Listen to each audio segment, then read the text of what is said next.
What up guys, Scotty Evernet here. Okay, today we're talking about the fear factor and we're talking about what separates the guys at the top and the guys at the bottom. You would think that the guys at the top are fearless, however, it's quite the opposite. It's that inquisitive mind, that growth mentality, and that hunger for failure that drives them towards their fears, conditioning them to win. Today, we're doing exactly that with the box jump. For that, we're going outside.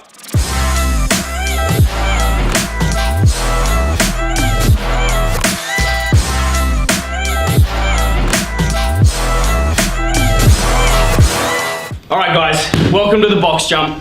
When we talk about box jumps, this holds a lot of fear for a lot of people.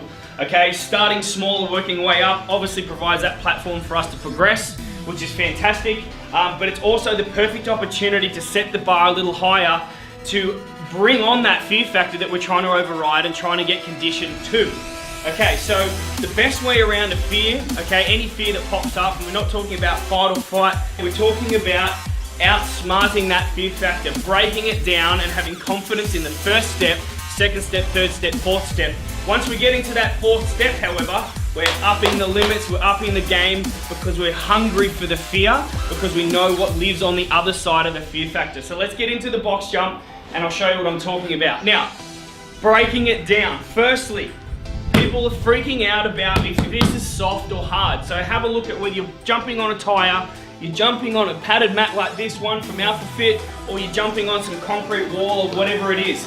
That may play a part in your mind about the fear of losing your shins, okay, if you don't come off that. Now, remember, okay, we want to work on failure. Failure is a great thing. It just provides the absolute lessons of what not to do next time to fix up. So, let's get into this box jump and let's get into breaking it down. Firstly, you can see that jumping is all about, vertical lift, and a lot of people make the mistake in thinking that's all it's about. I.e., Scotty, I can't jump the 24 inches off the ground that I need to. That's your first mistake. Okay, breaking it down means if I just lift my foot up to here, I'm above 24 inches. I'm about 25 inches worth of lift. The only thing I've used there is obviously my core activated and my hip flexors to lift the leg up. So if I do a big leg lift and I did that with two legs, I'm already gonna land on the box. So I need a little bit of a jump, okay, a little bit of inertia with my hands, and that massive leg lift if I'm gonna dominate the pull and I can land on the box, okay, watch.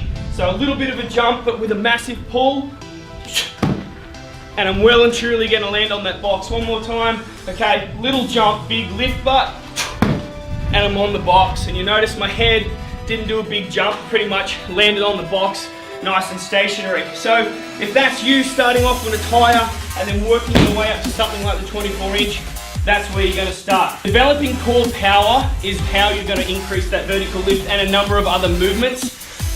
Stay tuned and I will break that down, but essentially every bit of power comes through the body, through the core. So for those people who don't have a big vertical lift, breaking this down and gaining the confidence is you going away, working specifically on the core, working specifically on some explosive movements, and then coming back to your box jump and piecing it all together again. Let's get into the next one. I'm just gonna flip this up. And now, I don't have the lift that I want, okay? Meaning I'm gonna have to increase my lift. So if I wanna step away from it, gain some confidence, I'm gonna use my timing, okay? The inertia, my arms coming up, providing some upwards lift. My breathing, like a fighter. The most powerful part I have at the right time is gonna provide some lift, okay? And I'm just gonna practice my jump like a big box jump, but with no box. Here we go, so. And again. No fear needed there. I know I can land on the ground. I've got nothing to be afraid of before coming over to here. If I want to check out of my peripherals here, if I'm going to make the box, that's obviously a way that I can gain some confidence before going. So again, leading with my breathing and my arms. Cool. I feel pretty confident. I'm going to spin around 90 degrees and up on the box. Beautiful. Step down. Here we go again. Perfect. All right, so as you can see, stepping it up, I'm getting away from the box, I'm gaining confidence in the other things that I need, the other elements to that movement, piecing them together, getting my momentum, and then onto the box nice and confidently. If you freaked yourself out on a jump, the last thing you want to do is sort of stay there. You need to readjust, put a new facial expression on, a new breathing pattern, some confidence, find it in the corner, find it wherever you're going to find it, and do the box jump. So let's see that in action on a bit bigger. It's big, it's large. Okay, the final piece, guys, before I step up and over this box is the facial expressions. So we talked about breathing in the parts where you need it the most, okay, in that power movement as my arms come past at about 50%, so they're not all the way up, but they're about here. I can feel my core active.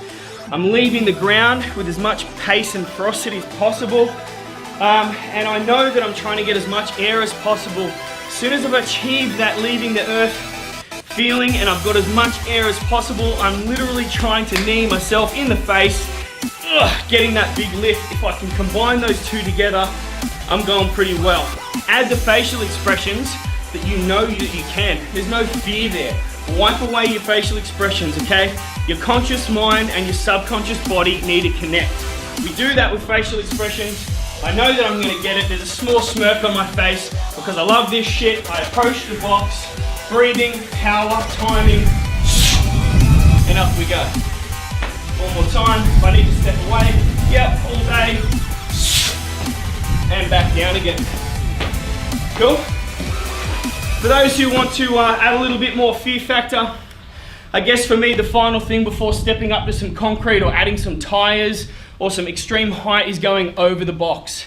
To achieve an over the box jump, and I'm not talking about landing on and coming off, as you traditionally see in CrossFit, but going all the way over, I need more lift, more vertical clearance to get over the box, land, and then do it again. So for me, this big box up and over provides that fear factor for me that I'm chasing, okay, that I want to work on. So again, in my workouts, what am I trying to achieve with each movement, okay? What am I going to get out of this? Is the box there for a fitness thing? Am I trying to get out 20 reps at high speed at low box? Or am I attacking my fear factor? Am I overcoming my fear factor? Now I'm going to move the Dutchie. Dutchie. Thank you, darling. And I'll go, over we go. Here we go. Stay. Stay. Okay. Timing, breath, and the landing. That's it for me. That's the fear factor. That's the box jump, and that's how you can increase things using facial expressions, using breathing, okay, using power, overriding the mind, talking to the subconscious body finally, and overriding the fear. Challenge accepted.